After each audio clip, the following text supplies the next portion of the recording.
Okay, welcome to Into the Channel podcast, primarily about women's football. I'm your host, Dino Decespedes, and as always, I am joined by my co-host, Mr. Grant Engle. What's up, man?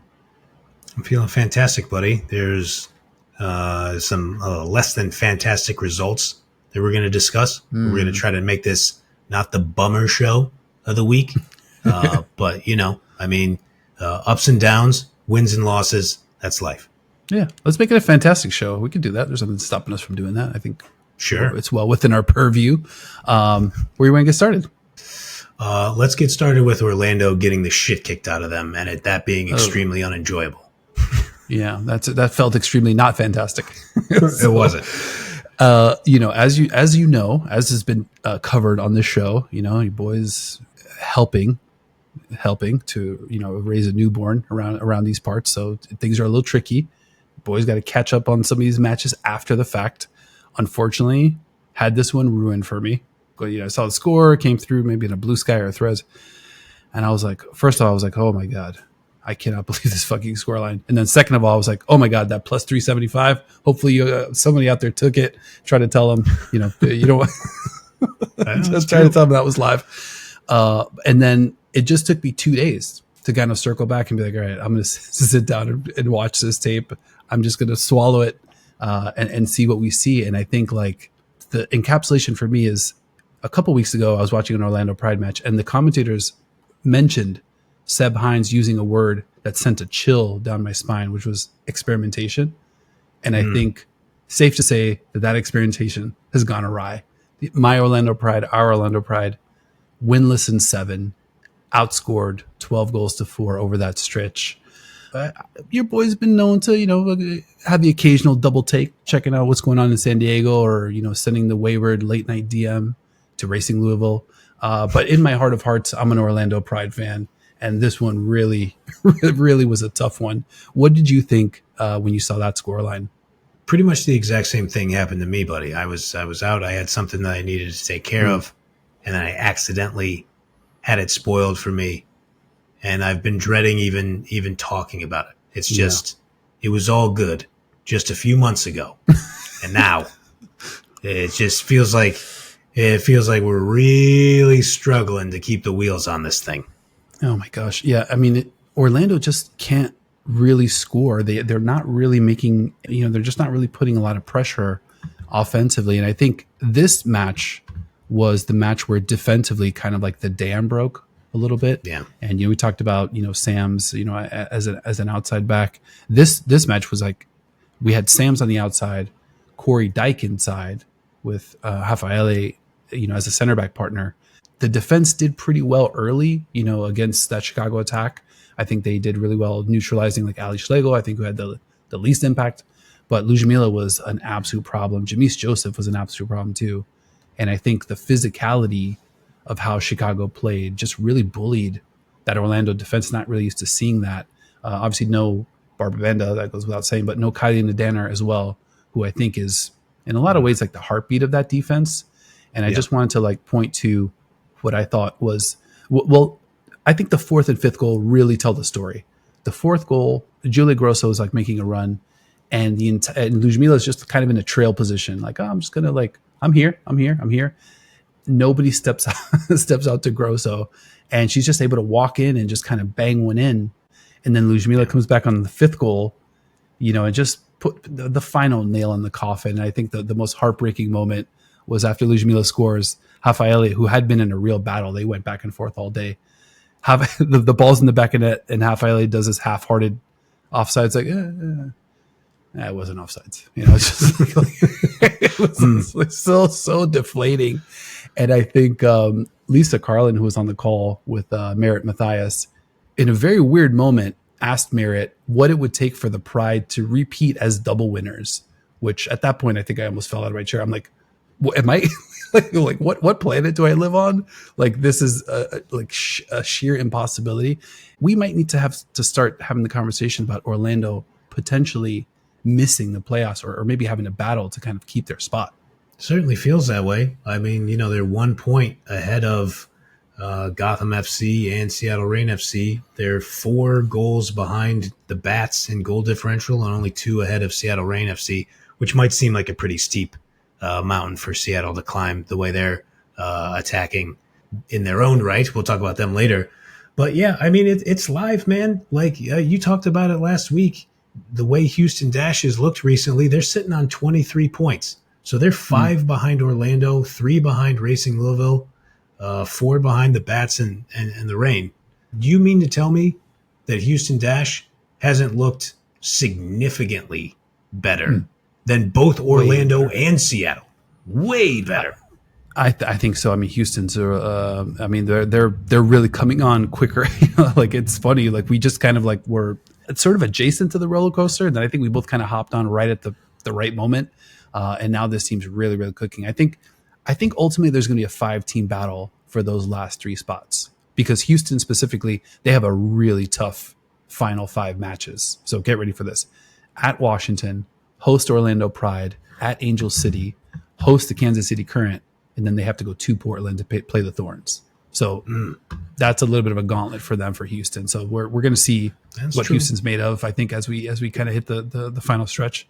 But ultimately, I think it's 5 teams for 3 spots. You've got Seattle, you mentioned, Racing Louisville, the Orlando Pride, Houston Dash, and Angel City. So there's 3 spots for those 5. And I think I can see, honestly, it's early enough that I can see kind of any combination of those 3 getting in there. And I think my last point on Orlando, I made my MVP pick last year, which was Barbara Benda. And I think I might have been the only one, not the only one, but I might have been one of a few people that had Benda over Chewinga for MVP. I feel super validated at this point because this team without Benda looks like they could be a bottom 2 team, a bottom 3, like week in, week out. Her impact is just that massive. So, just kind of want to circle back to that and give myself a little bit of a pass because, it was a little lonely out there, but I feel like a little bit of validation on that pick. I think that's fine. I mean, obviously, we talked about some of the other losses that Orlando Pride has seen as well. Obviously, Adriana goes to the Saudi League and there have been some injuries and stuff, but Barbara Benda is the straw that stirs the drink. Even before that, though, man, I mean, woof. They were kind of starting to hit the swoon before she was out. And to your point, though, I'm not disputing what you're saying. It's real scary hours without her out there. I mean, there's just not. They tried something interesting this week where they just were lasering in crosses from kind of every angle. Marta was involved there. I think to some success. I think they had 26 come through, and a lot of them in dangerous areas, but. Again, this like the experimentation thing is really tough. Like it's tough to just be like, all right, now we're going to start throwing changeups instead of fastballs. It's like, oh, well, we should have worked on that. I think it just is a weird, it's a weird quirk of the season. It could just be a string of bad luck to kind of have gotten us here. But either way, Orlando's going to have to scrap very, very hard to kind of stay alive in this mix. I like it. Yeah, I always think it too. You see an NBA team right before the playoffs, they're just like, okay, pick and roll defense. We switch everything now. It's like, okay, well, that's a great sign. Yeah, no, I think there's a little bit of that. This team has just never really kind of caught their rhythm. It's a little bit of a bummer to see, but still some time left on the clock, and we'll see how they're able to finish. But let's scoot ahead. I want to talk a little bit about your team, Seattle Reign FC. Oh, sure. Let's brighten up the mood a little bit. Here, let's get a beverage in here. Thought you'd never ask. Smells delicious. You know what? Cheers. I've been on a kick. Cheers to you, sir. I've been on a kick lately of pouring my beer into a glass. Oh, let's go. That's fancy. Let a little bit of the carbonation out. Maybe class this joint up a little bit. Who knows? I like that tilt. Look at that. Who's the guy? The guy who would go into people's bars and restaurants and like scream at everybody? John Tafford, I believe. The bar rescue guy, right? Yeah. I saw on his television program maybe a decade plus ago that if you pour your beer and you get some good foam on the top, it lets all that kind of that carbonation out into the universe, and it doesn't go into your belly. So I don't know it's like. It just it's a better drinking experience. So I don't know if that's true, but if John Taffer said it, surely it's true. I mean, he's just putting good vibes into the universe. Putting some brawn, positive juju into the universe, and also some carbonation. Shout out to us. That's what we do. Let's talk about Seattle Reign Football Club. Speaking of teams that are having a hard time scoring and not winning football matches lately. So Reign haven't won in their last 5 matches. They've notched 3 points in that span. That's as many points as the North Carolina Courage, and only more than, unfortunately, Orlando Pride and Bay FC in that 5-match span. So you remember that time when I said that I was a good luck charm because the Bay FC won the first game that I covered of theirs in person, and then obviously Orlando last year. Yeah, I think it's safe to say the looks ran out. Feels that way, but that's okay, buddy. We can always turn it around. We got other things going for us in our lives. I want to say, speaking of like luck and just kind of the way things are shaking out, I want to say this on the front end before we take a look at a quick clip, is that, so obviously I've been covering Seattle Reign FC since last year, so I'm no long-term veteran journalist. I don't know Laura Harvey particularly well, but she is a great sport, always answers my questions, treats me with respect. I like to think I reciprocate that. It's a professional environment, of course. And she has been accountable as long as I've been covering the team. And obviously last year didn't go great for Seattle Reign either. But she was always there in those press conferences to say, I needed to get the team a little better prepared. I could have done things differently. We've talked on this show about how she's, said, I think I made my subs too early this time, or maybe I made my subs too late. Always accountable to her team. This is why I thought it was extremely interesting when she made some comments in the post-match presser. This clip, she is responding to Jada Evans, great reporter from Seattle Times, talking about adjustments made from the first half to the second half. We're a team that when we set ourselves up and the game looks the way we think it's going to look, we do really well. Like, we're pretty good at seeing what's happening and being able to do well if it looks like how we've prepared. If a team changes, we don't see it. In the second half when Croy came on, it changed the way we needed to build, and it takes us 15 minutes to see it. We just keep doing the same things and giving the ball back. And I think that's my point around going back to the fundamentals. I think we have to go back to the fundamentals of football and what makes us successful and not overcomplicated. So I just thought it was interesting to talk about like doing better with fundamentals and kind of taking too long to adjust, and giving the ball away, not really kind of executing the plan. Now, one of the bright spots I thought in that match, and I haven't even mentioned it yet, this is following obviously the 2-0 loss to Washington Spirit in DC. One of the bright spots of that match that I thought I was watching was Jordan Bugg. I felt like she had played better than she had in recent weeks. I thought last week she made a pretty good appearance too, and she seems to be getting back to her form. Now, here's me asking Laura Harvey about Jordan Bugg playing better. So, Laura, I asked for Jordan's assessment on it. I'll ask you the same question. I felt like Jordan Bugg did a really nice job on Sophia Cantore, who's a physical player, a crafty player. How did you see Bugg's performance against Cantore today? I thought that today was Jordan Bugg's best performance in a long time. Yeah. Overall, I thought she did really well. Can I ask what specifically you liked about her performance? I think just fundamental stuff she did well. She defended in the ways that we needed her to defend. When she got the ball, she tried to look for the passes that we'd spoken about, we thought we'd be on. So she tried to do the things that we'd asked her to do, and I thought she executed them pretty well. So there are two interesting things that I found there. Is one, Laura gives me the short answer at first to just say she played well, and then what you can't see on there because the Zoom camera flips back to me is she gives me like a little smirk as though to say I'm not fully answering this question. And of course, because I'm me, I go, Let's well, go. hold on. Can you just tell me what Jordan Bug did better? And she goes back to, she executed the game plan. She made the passes that we talked about our players making when they're trying to build out of the back from the press. That's obviously not a direct quote, but that's kind of the idea that she's talking about.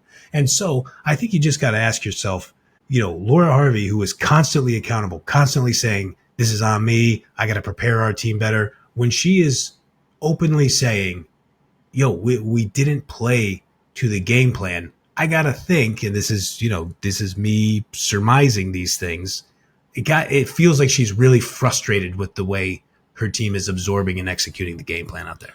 Real quick on Jordan Bug, I think in my notes, I fully agree, and I was so pumped to hear you ask Harvey about that, because I think the one note that I had was like, wow, Jordan Bug just never runs after a ball that she can't reach, which you see defenders do all the time. They take a couple steps. Oh, turns out I shouldn't have done that because I wasn't going to reach that ball. That just never happens to Bug. She's just like, she'll see it. She's like, no, I'm not going to go after that, even though, and it's like, I feel like 7 out of 10 defenders will take a step. Some will take 2 or 3 to kind of like get themselves into trouble. And she's already so smart from a IQ standpoint in being able to just step intelligently in her passing, which Laura Harvey mentioned, on point as well. She's just going to be really, really good. But offensively, I mean, I think, what are we looking at? Like XG wise, Seattle 0.49, 11 touches in the opposition box. That was the lowest number for any team this weekend. The second lowest was the North Carolina Courage with 18 box touches. So if you're sitting at 11, that makes it nearly impossible. Shots, Jordan Heitema with 2, Maddie Darlene with 2. The team as a whole just managed 6 shots, 2 on target.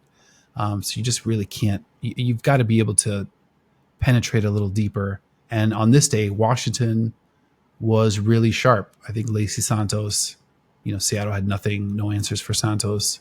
No answers for Bethune when she came on either.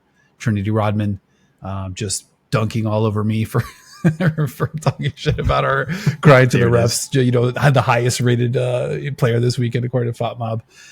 And just 2 unbelievable finishes. I think the first finish, what was so incredible, not like that she was able to kind of like react so quickly with the volley, but she also placed it perfectly with power.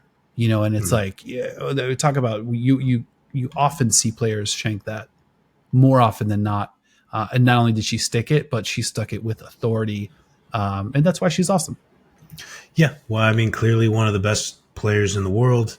And Laura Harvey in the post-game presser, she talked about that too and said that second goal that Rodman scored was just a lot of heart. Was that if you look at the run she makes to get in position to score that goal, Harvey was quick to point out, ran by 3 Reign defenders to get into that position. So I would say, like, even in some of the really frustrating moments last year where Reign were just, indisputably awful, I've rarely seen her that frustrated with the team's execution.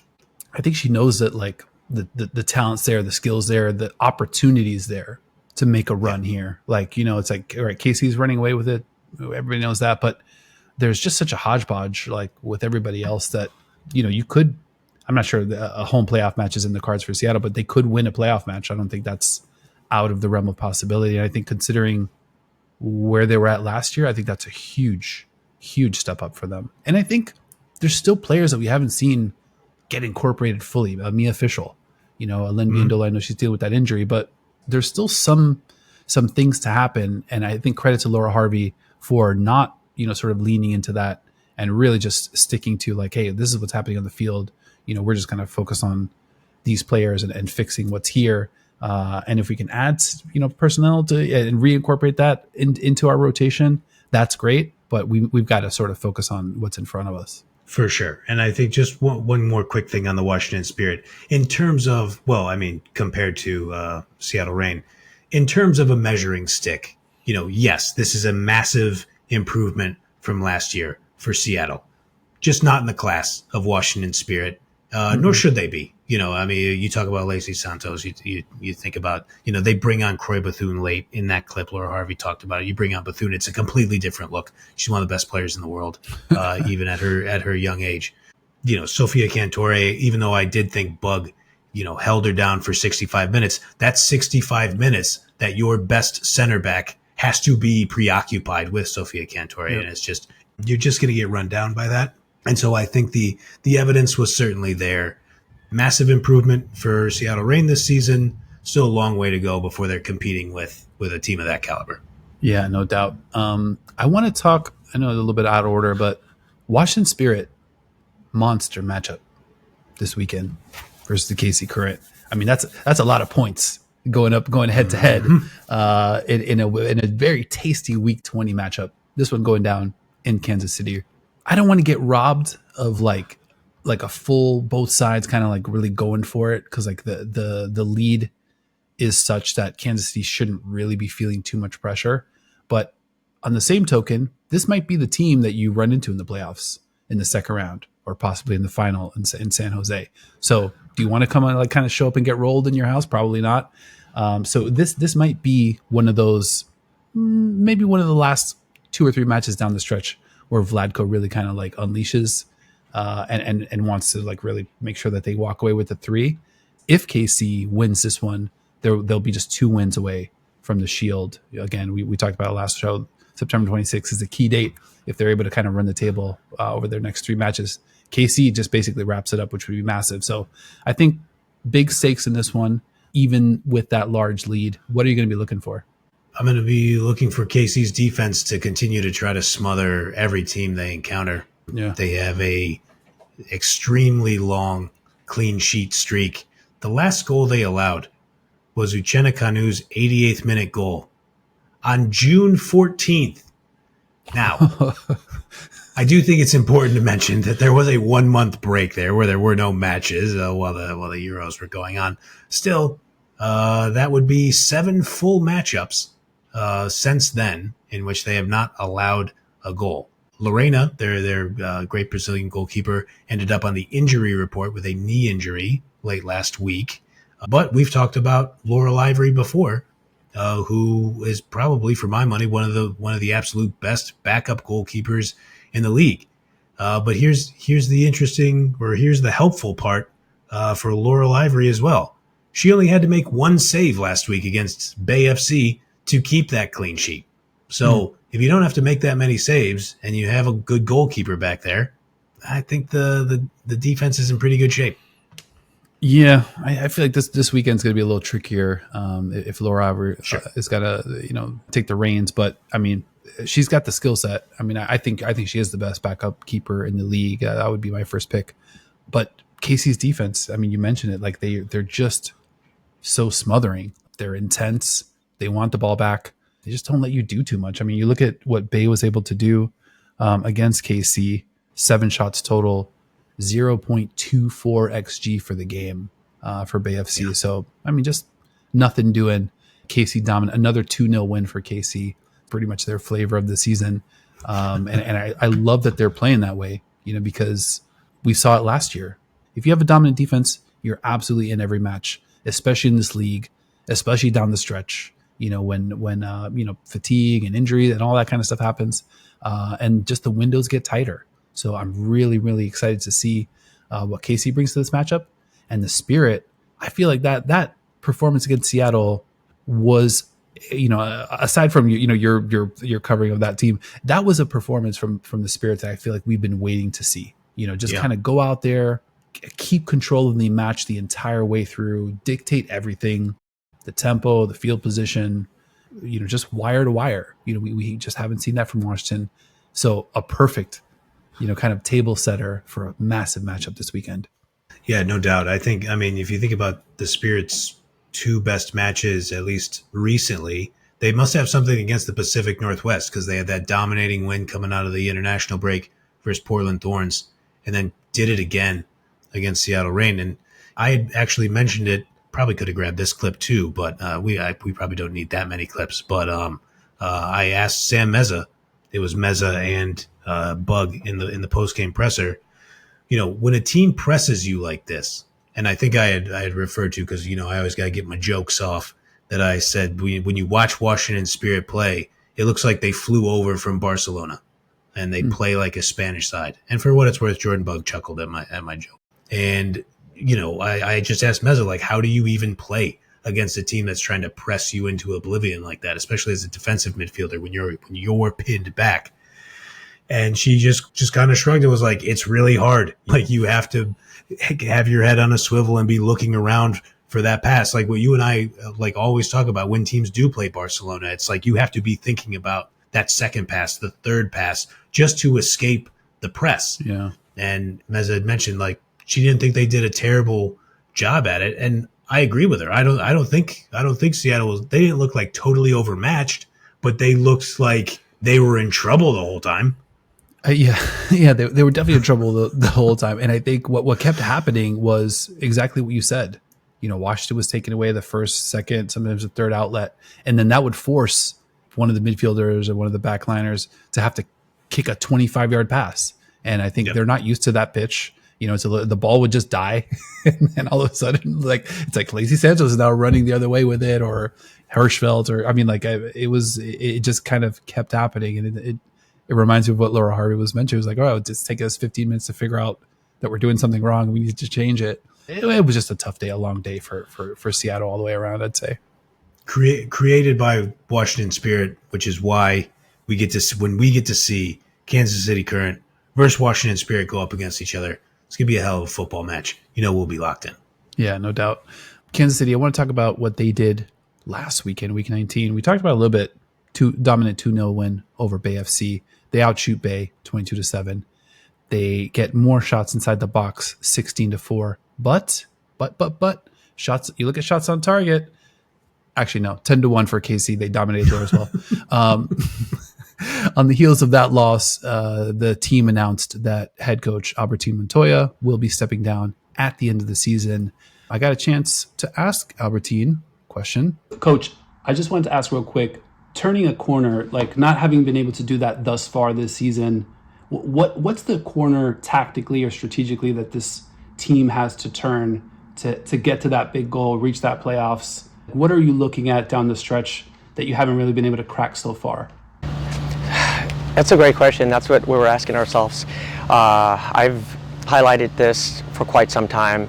Outside of the Kansas City game, obviously, they're a first place team, best team in the league, and they're running away with it. But leading up to that, 8 out of our last 9 games, we led the teams in XGs, corner kicks, shots on goal, and we're just so unfortunate. Every game has been a 1-goal difference or a tie, and it just hasn't gone our way. And look, as a sports team, all you have to do is continue staying with it and plugging away, and we feel confident. We can feel it in the locker room, we can feel it in training.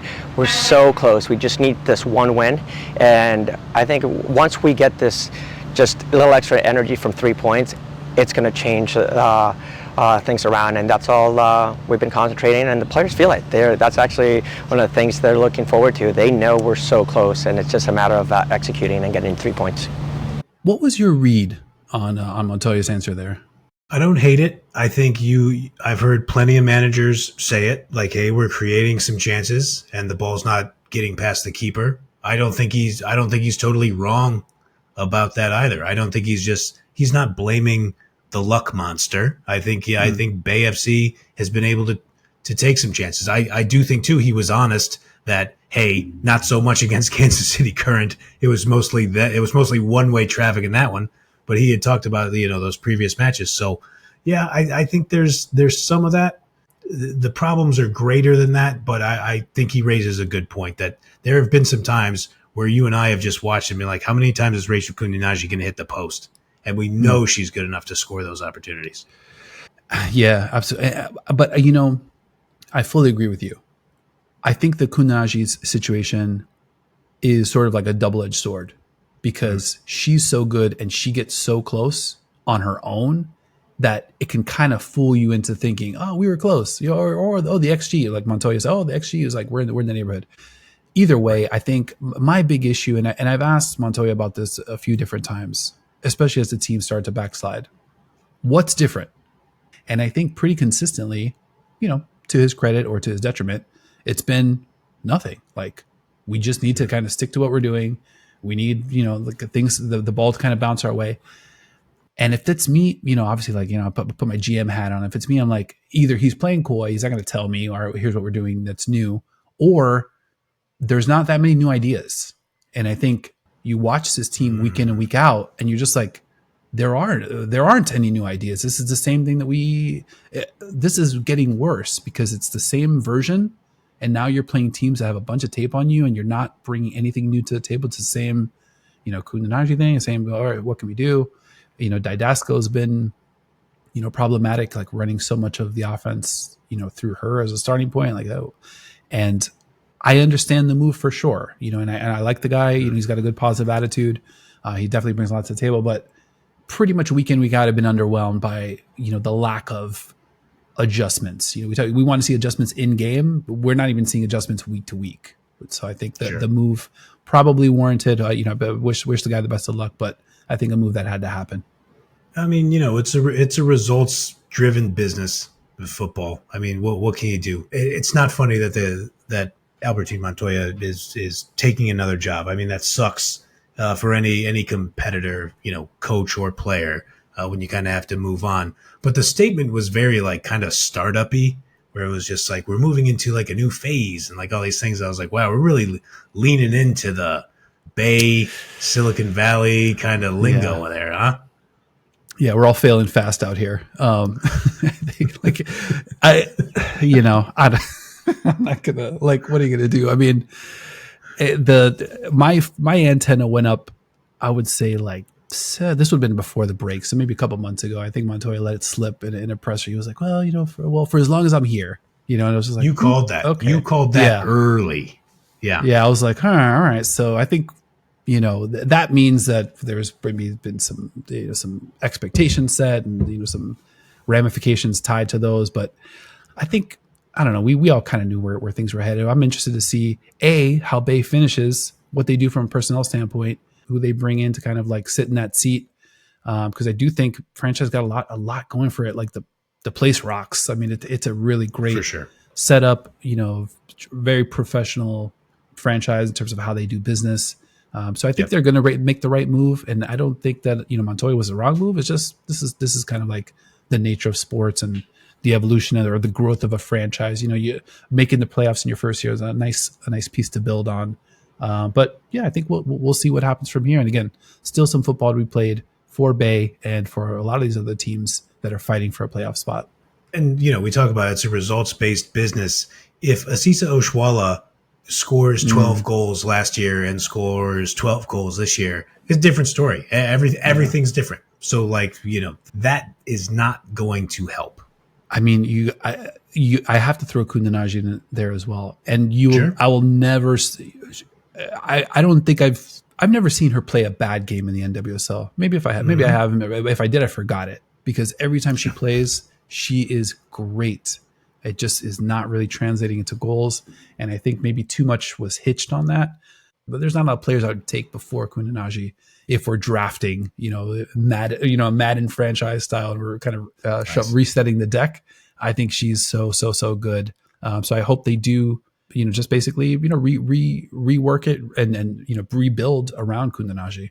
Yeah, no, that's a great point.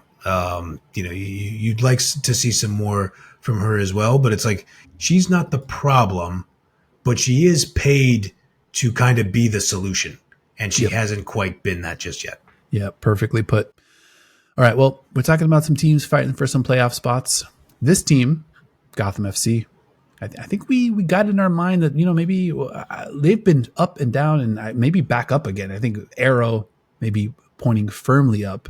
I have been one of the internet's biggest Gotham FC detractors, but I mean, I got to say it. They look good, but I want to posit a theory or a hypothesis to you. I kind of feel like Gotham coming off the championship, making all those big, splashy personnel moves. We've seen this in other sports. Sometimes it's just too much. It's like, whose team is this? Who gets the ball? What do we do? And I feel like it's taken until now to kind of like reorient, sort of like find everybody's place, find some rhythm, find some connectivity. And, it's not as star-studded, a lineup as maybe like some people were fantasizing about, but it's rock solid. It's tough. They play really hard, and they found a way, to basically make Esther the focal point and maximize the amount of chances that she's getting. And they're turning that into results. They keep doing this thing where they drop points, and then it's like, ooh, they better do something to pull themselves out of this. And then they pull themselves out of it. So I want to say this is one of those things where I think my football caveman brain kind of helped me a little bit, because yes, I'm not gonna get on you too much, but you are one of the internet's foremost Gotham FC haters. And I respected you for it. I mean, you were coming out and being like, not a good team, not playing well, don't like them. And I was like, all right, there we go. That's they weren't playing well though. They were not playing. Not playing well. You were correct. You were correct about those things. But my caveman brain, where I would just keep saying, oh, they got a lot of good players though.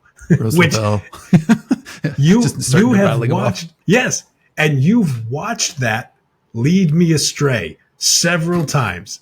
And you've told me, you'd be like, hey man, I think that might be leading you down the wrong path. I'm like, I don't know. I'm looking at the paper. It looks good.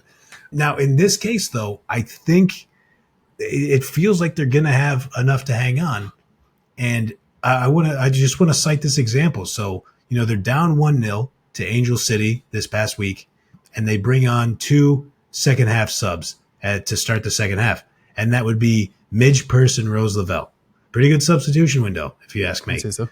And within like the first minute, it felt like, I think it was the 47th minute or whatever, they come on there. It's a little give and go between Midge and Jace. Purse gets to the end line. She dishes it inside. Gabby Portillo scores. And then during the celebration, little samba dance near the corner flag, you see 5 players coming to the camera shot. And it's Midge, Portillo, Jace, Esther, and Bruninha. And I kind of stopped in that moment. I was like, that's a lot of good players on the field at one time. And they don't even have Rose Lavelle in the frame yet. And I don't know, man. Like, I think it's going to be interesting. And we haven't mentioned it just yet, but it's not exactly breaking news, broken news, if you will. Jaden Shaw is going to join Gotham FC. And so Amaros is going to have to find a way to play all those players. He's going to have to figure out that midfield. But that's not a bad problem to have. Yeah, and I think Amaros is probably, as mentioned, the 2 players you mentioned, Midge Purse and Rose Lavelle, second half subs. That's a perfect example, because I think you rewind back a year and a half and you're just like, Midge Purse, Sharpie, Rose Lavelle, Sharpie. It's like all, Crystal Dunn, Sharpie. It's like every big American name that you just Sharpie. Jenna Nice, you just kind of go on and on. So I think the fact that things have kind of settled a little bit, those players can come off the bench. Those players can start. It's not this sort of heavy burden of all right, how do I break? It just feels a lot more outside of Esther. I'm not sure. I'm not sure anybody's super duper locked in, just because the squad is so talented. Jalen Howe, you probably have to, say this is a player that good player.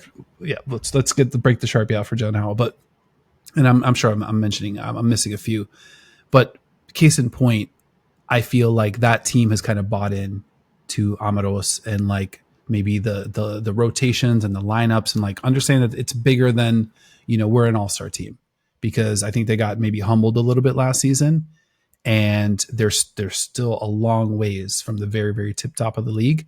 But with that said, they do have a playoffs, so, and a team like Gotham can get hot. To a player like Esther, all the way, the midfield, Jaden Shaw, we'll see what she brings. Bruninha, who you mentioned, what did she have? 14 passes into the final third. I mean, she's just a little bit of a menace, up and down, the sideline. I think they've got such interesting pieces, and everybody's playing a little bit. Everybody's trying to not do too much. I'd say everybody's doing the right amount of deferring, recognizing that there's talent all over the place. There's good options all over the place. I don't have to do too much. I don't have to kind of overextend myself.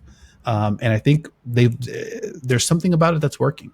And they got winners, man. Ankatrin Berger, Jess Carter, European champion 2 times, in case anybody don't remember that. Power couple too. Let's fucking go. Yeah, absolutely.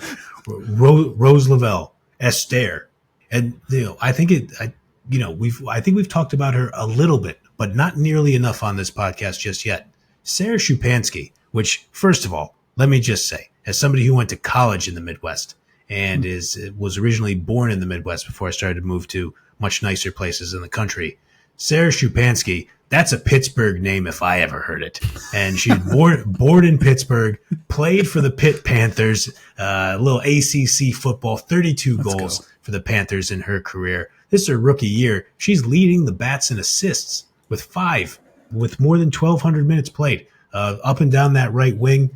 I think it could be very interesting. If you're going to spell Rose Lavelle at times with Jaden Shaw, wouldn't mind seeing Shupansky serve some passes in the middle there. Let Shaw use her smarts and her speed and her physical skills to kind of get on the end of some of those. So let's see where it's going. I think the midfield is going to be interesting with Lavelle, Howell, Shupansky, and now Shaw. But, Amoroso is going to have to figure it out. And, not only can he, but I think he might be able to throw some combinations out there that even if they don't work at first, they might just accidentally work. I think that's a great point. And I think the profile that Gotham seems to be going for is give me somebody that could be effective, basically just past the halfway line all the way into the box. And I think you look at Shupansky, she can pass and shoot. You look at Jaden Shaw, she's effective everywhere. Jace, a menace offensively. I think, Let's go. When the refs aren't fucking with her, she's effective at so many different parts of the pitch. Mm-hmm. And then Esther is just up there. So if you're a defense, you have to shade towards Esther, but you also have to respect these other players. You have to respect Jaden Shaw, Rose Lavelle from distance. Jace has mentioned Gabby Portillo, Shupansky can hit from deep. I think she busted into the league with a goal that rippled the net from a pretty good distance. I think cooled off after that, but they'll figure it out. And I think they've got enough attacking players, Midge Purse as well, who can be effective in the midfield, win balls, pester, and then just take it to the house and dish and pass and drive and kind of do it all. So if they can unlock it and continue to kind of crank up the amount of chemistry, I think they could be really dangerous. I want to fast forward here though, because there's a big matchup on the docket. The second biggest matchup of the week, we'll call it the San Diego Wave hosting the aforementioned Gotham FC. This is going to be a massive one. What are you going to be looking for here? It's gonna be tricky. Your guy, Amaros, versus your guy, Idaval. I know you're going to be torn, trying to decide. My guy, obviously, unbelievable. I mean, I'm not sure which one is more. Amaros is. I've never said anything positive or negative about Amaros. My issue has never been with Amaros. I think he does a good job. But Gotham, it's just the vibe was not what I was in. I think if people are too. I don't know. There was a lot of sure why. A lot of star effing on following Gotham. I'll be completely honest. Not sure why I turned him into your guy, but I thought it would be a funny juxtaposition with Idaval also being your guy, even though begrudgingly you don't want him to be your guy, but he's still kind of your guy. No. Neither of them are my guys. We'll talk about it later. Let's go ahead. just to be clear. Look, man, San Diego Wave, it's getting real interesting over there. Get just housed, just worked by Houston Dash. Not a positive result at home for Alex Morgan's jersey retirement ceremony. Probably not the way the legend wanted to celebrate that. And now, they get to be home for Gotham FC. But I don't know. I mean, after you see what happened against Houston, well, how much does that really mean for them? Houston definitely came in and gave them that work. Smacked them. In that match, San Diego, more than twice the amount of touches, more than twice the amount of shots, 19-9 advantage, 68% possession. They connect 86% of their passes, the San Diego Wave. They notch 49 touches in the opposition box. 49. I mean, where was Seattle? Seattle was at 11. So almost 4.5x that. 49 box touches, only able to convert that into 5 shots on target. Jane Campbell was a beast in this one. And San Diego Wave just couldn't generate anything more than just those 5 shots on target. Nothing crazy threatening. And then San Diego also didn't have Clarissa Larisse. We used to call Clarissa Larisse, which is a lot more fun to say. But Larisse, I'm following Jen Hildreth's lead here, who's apparently the OG in terms of pronunciations. So we'll go with that. Nice. Clarissa notches a goal and an assist in 53 minutes. She looks like she's ready to. She looks like she's ready to make an impact in this league for sure. It looks so good. But San Diego, their last goal versus Bay FC on August the 16th, where we're coming up on a month since they've scored. August 16th, obviously, the birth date of my young princess, as well as the legend, young thug, what it do. You already know what time it is, August 16th, a great day. Also the last time that, the San Diego scored a goal, and we'll see. I'm not sure it's going to get any easier against Gotham. Do you think this is a bad time of the year to try to get off the schneid? But do you think San Diego's going to have anything for Gotham, or at some point they've got to figure something out? That's the thing, and it's a weird league, man. So it's going to be an NWSL after dark. What is the 12th? Is that a Thursday night match? Is this could be the first match of the week? That's a Friday. Sorry, don't know my days. Had to get that figured out. So it's going to be a 7:00 Pacific match on Friday night. Look, this is the analysis, the kind of analysis you're only going to get on the Into the Channel podcast. It could just be a weird game. Like how many times do you see that on a Friday night where it's a little bit of a short week for both teams? One team, you're looking at them, you're like, don't like their form, don't like the way they look, don't like the way their attacks looked. Yep, they're going up against another team. I'm gonna guess they might be home underdogs. They're going up against a team whose form looks great, and then the complete opposite happens of what everybody expects. So I think that's reason. Like, if you didn't have enough reasons to watch already, I think that could be one more. Hopefully it put people over the edge to watch this football match. It's going to be a good one. And I think, San Diego's it's not like they're stalling out and just failing at football. They're just not able to be as effective as they were. And it's funny, the XOG guys came out and kind of gave me shit about that difference between their number of goals and the XG that they were generating, which was vast. That has completely shrunken, like the delta between those two. And I think their real goal is much closer to their XG. And it's funny because their last 3 matches, obviously they got clean sheeted on 3 times in a row, but 4.7 XG over those 3. So they're not really getting, completely shut all the way down. They're just not able to score. But I do want to send something funny your way, because even with all of those, stats that kind of showed offensively that they did everything but score. And I know that we take, the FOTMOB numbers with a little bit of a grain of salt, but I wanted to show this to you really quick and key in on the FOTMOB rating, which is the leftmost, rating here. You've got to go down 1, 2, 3, 4, 5, 6, 7, 8, 9, 10, 11, 12 Houston Dash players before we get to Delphine Gascarino, who notched a 7.0 on FOTMOB. 12 players, really interesting because I'm no rules expert, but the last time I checked, you could only play 11 players. That's true. Yeah, that's a tricky one. I think you call that getting outplayed. It seems like our pals, we did a little preview show talking about our beloved SK Braun, our pals at FOTMOB over there in beautiful Bergen, Norway. Seems like they were convinced that Houston Dash thoroughly outplayed San Diego Wave. But, I'll go back to it. What does it mean for the purposes of this match that's going to be played on Friday night? I don't know. Probably not a lot. And I think Vegas appears to think the same way.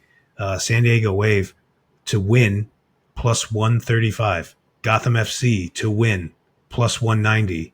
And the draw. Okay, sight unseen. Give me the draw. I don't care what the plus is.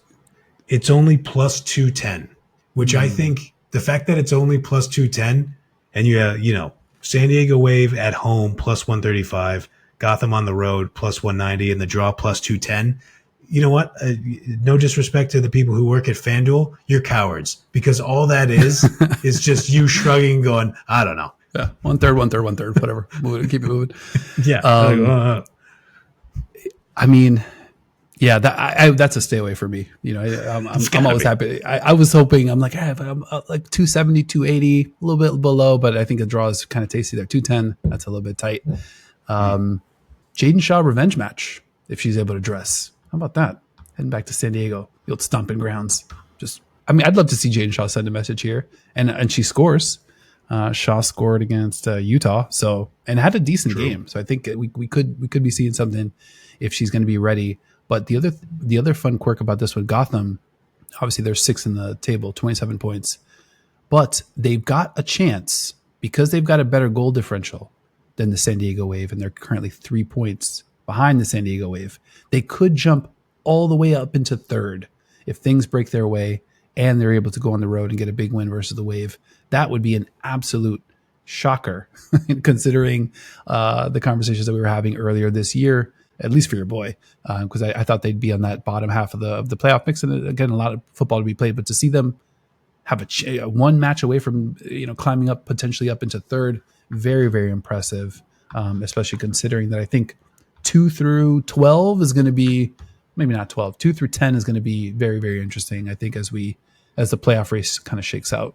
Yeah, man. I mean, it's so close. Like, so many of these matches are going to be really intriguing. I mean, you even look at, like, Angel City is playing North Carolina Courage. They're 10 and 11 on the table. Angel City sitting on 23 points, North Carolina Courage sitting on 22. So, I mean, that's going to have real, if Angel City gets that win, they could be level on points with Racing Louisville if they somehow lose to Seattle Reign. But, Louisville has to go to Seattle. So this is another one where it's just like, right. Louisville looks good. Seattle Reign does not right now. But you got to travel up to the Pacific Northwest and play that match. This league is just a constant carousel of weird results that are hard to predict. Yeah, I mean, you mentioned Louisville. I wouldn't be shocked if that game went either way, 2-0 or in either direction. But Louisville loses at home to Portland 2-1 on a Jesse Fleming. I'm not a Jesse Fleming. It was an Ellie Jean own goal created by Justin Fleming in the 90th. But Racing Louisville 2.61 XG to Portland's 1.78. Louisville notches 25 shots, 17 from inside the box. Just couldn't score more than once. That's another team that can kind of go either way, with a great performance. But even against Portland, I thought they had a really good performance, and they still lose at home, to a good team. So I mean, to your point, you could still play great and not get the result you're looking for. And I love that the Reign and Louisville are 2 of the 5 teams that I mentioned are probably going to be battling it out for those final 3 spots. No doubt. And so now you just got me looking at FanDuel. We can wrap up the show here. Let me just tell you something. Okay, I got 2 for you. So, all right, Seattle Reign, they're plus 150 at home to win. Racing Louisville is plus 150 on the road to win. The draw is plus 230. So just another big old shrug from FanDuel. I don't know. Your guess is as good as mine. Yeah. But as I look at that, because that's this, that match is going to be played Sunday, 5 p.m. my time, I think. I don't know. I'm going to be there. So I look forward to that. Let me ask you for one number. What's Angel City at North Carolina? Sight unseen, I would take that. Angel City is plus 190. I need to stop saying sight unseen. I'm over to on sight unseen. North Carolina's favored at home, plus 130. Plus 130, and the draw plus 190 for Angel City. And the draw is plus 220. I think I'd get a load. I think I'd split the baby on that and take Angel City and take the draw and feel like I'm going to hit one of those two. I think the Courage, they're so bad. I don't think they could win a game. And now you look at kind of like no Jaden Shaw. Now they're even less potent offensively. It's going to be a long day. And I think Angel City on the other side, there was some juice in that performance. Obviously they lose to Gotham on the road, but I thought Jones Dotier had a 1-on-0 that could have really put him up 2-0. I can't believe she didn't score it. I cannot believe she did not score that. She kind of turtled a little bit. She was so open. It's like Katzenberger, and it was way off like what she ended up putting forth. But wasn't even close. Yeah, I feel like they're going to be hurt from down the stretch. I'm not sure they're going to make the playoffs, but I think they're going to be one of the teams making a push. And conversely, I think the North Carolina Courage are going to be one of the teams not making a push. So maybe the battle of these two teams is a perfect opportunity to kind of jump on one side and ride with your boy. Yeah, what is the opposite of making a push? Pulling themselves down, perhaps, is what's happening in Cary, North Carolina. I think I remain intrigued by Angel City. I like the acquisition of Neely Martin. We talked about that crowded midfield in Gotham. Obviously, Martin is traded over to Angel City. I think that'll be interesting. Let me give you one more gambling line here. Tell me if this is not criminally insane. Utah Royals favored at home -105 versus the Houston Dash. Road dogs, Houston Dash +260. Big underdogs with the draw sitting at +230. Yeah, I would do both of those too. The draw and the win for the Dash.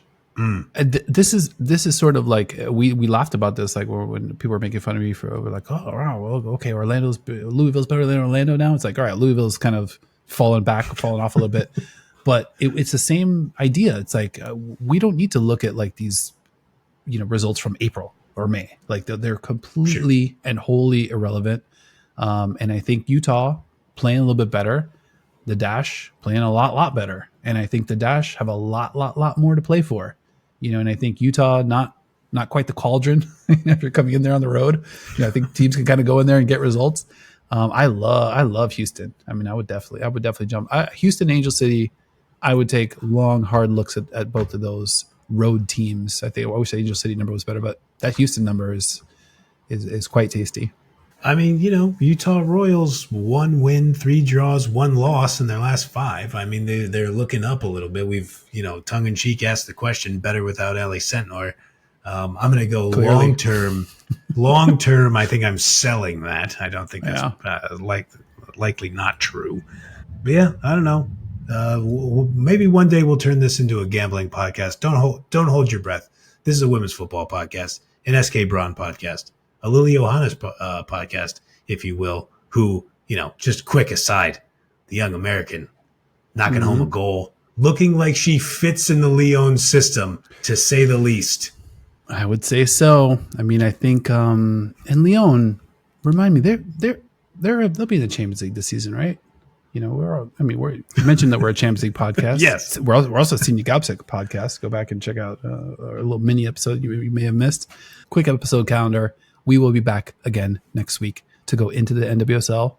We'll be 1 week closer to the finish line. Cannot wait. And we'll be back again to talk a little European football. UEFA Women's Champions League kicks off with some more qualifying this week and next week. WSL is back in action. Liga F, D1 Arkema. I think things are really, really starting to warm up in Europe. And you know what that means? Time to stamp those passports, fire up some shady VPNs, listen to some very sad Italian announcers on grainy YouTube streams. So that's kind of what time of year this is. I'm very excited. Happy to be doing this with you. But anything else you want to hit before we get out of here? I think we've done it. I think we've covered enough NWSL gambling lines. I think we're in for another good week, man. Like you said, there's some big matches, and then there are just even teams, those mid-table teams doing battle. Absolutely intriguing matches. Should be exciting. Yeah, no doubt. Gambling podcast, huh? Interesting. All right. This has been another episode of Into the Channel. Thank you for watching, listening, hanging out with your boys. If you enjoyed the show or love women's football as much as we do, make sure you're kicking in with us each and every single week. Like, subscribe, follow YouTube, Spotify, Apple Podcasts, wherever you like to watch or listen. Leave us a review over your favorite podcast app. Links to all of our socials except one in the show notes of this episode. And a big thank you to my host as well, Mr. Grant Engle, for always allowing me some grace as I stumble through the outro. I appreciate you, bro. Buddy, likewise. I mean, if we're talking about stumbling through the outro, I mean, I have had some absolute howlers trying to nail the dismount to this show. I'll just keep it brief for this one. Thank you, everybody, for rocking with us. We always appreciate you dropping knowledge in the comments, and we will see you all next time.